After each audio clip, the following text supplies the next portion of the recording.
متى تشرق الشمس؟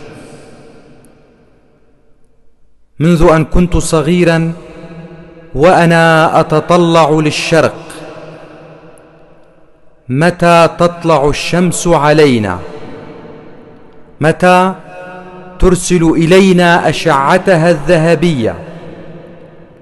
فمرة أتوهم بشروقها ولا نور يأتي، ومرة أتخيل طلوعها ولا دفء يأتي، وظل السؤال يصعقني كالبرق: متى تشرق الشمس علينا؟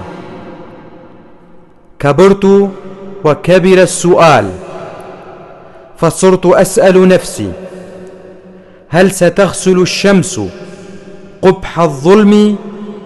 وهل ستطرد أعداء العلم؟ وهل ستعدم هواة الجرم؟ وكثرت الأسئلة وصارت تؤرقني. من يجيبني؟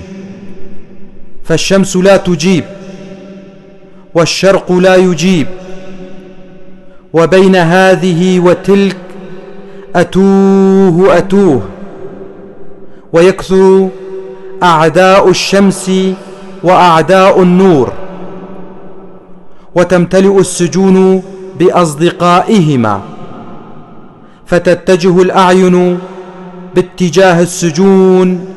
فأعلم متى ومن أين ستشرق الشمس.